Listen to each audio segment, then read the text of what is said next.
আমি যদি ইসলামের দৃষ্টিকোণ থেকেও বলি তাহলে আমাকে বলতে হবে যে বাল্য বিবাহ এটির ইসলামে এর কোনো জায়গা নেই।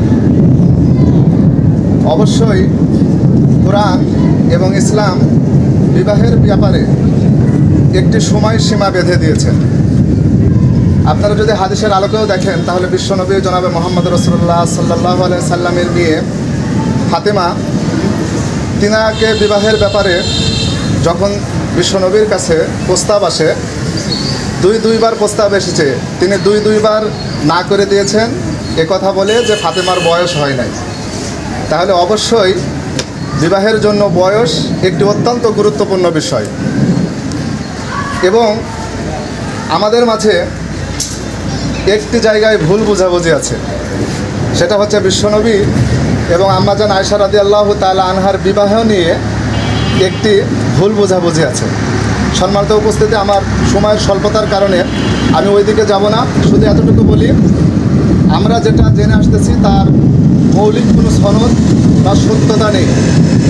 আজকে আমাদেরকে সমাজ এবং রাষ্ট্রকে এগিয়ে নেওয়ার জন্য পুরুষের যেমন কর্তব্য আছে, নারীদেরও তেমন কর্তব্য আছে।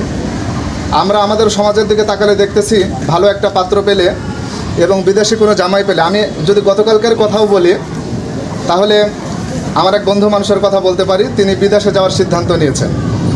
তিনাকে আমি জিজ্ঞাসা করলাম, আপনি কেন বিদেশে যাবেন? তো তিনি বললেন যে একটি মেয়ে হয়েছে তাই বিদেশে যাব। তাহলে মেয়ে হওয়ার সঙ্গে সঙ্গে আমরা মেয়েটাকে অত্যন্ত বোঝা মনে করতেছি, কিন্তু আপনারা শুনে আশ্চর্য হবেন, আজ আমরা মেয়েদেরকে বোঝা মনে করতেছি। আমি আপনাদেরকে ছোট্ট একটি ঘটনা শোনাবো।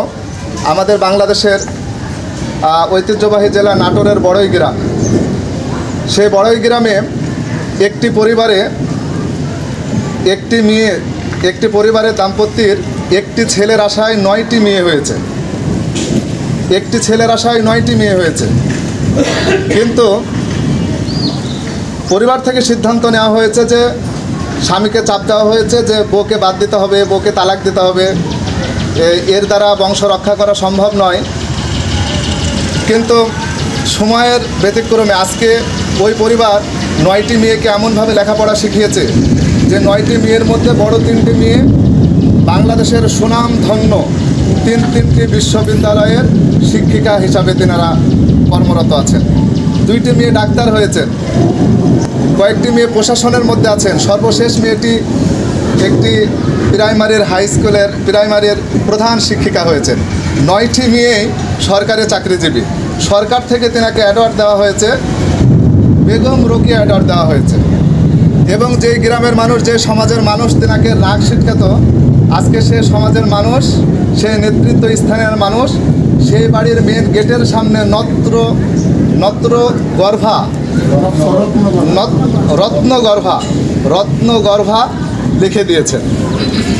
তাহলে দেখুন, মেয়েরাও যে লেখাপড়া করতে পারে। গত 3 বছরের যদি রেজাল্টগুলো আপনারা দেখেন, তিনবারই মেয়েরা কিন্তু সবচেয়ে ভালো রেজাল্ট করেছেন। মেয়েরা কিন্তু সবচেয়ে ভালো রেজাল্ট করে সবার থেকে এগিয়ে আছেন মেয়েরা। তাহলে এই সময়ে এসে মেয়েদেরকে নিয়ে ভ্রান্ত চিন্তা, মেয়েদেরকে নিয়ে অন্যরকম চিন্তা, তাদেরকে বিবাহ দিতে হবে, তারা মাথার উপরে বোঝা, এ ধরনের চিন্তাভাবনা করার আর কোনো যে সুযোগ নেই, এটা অলরেডি মেয়েরা প্রমাণ করতে শুরু করেছেন। অতএব আমি মনে করব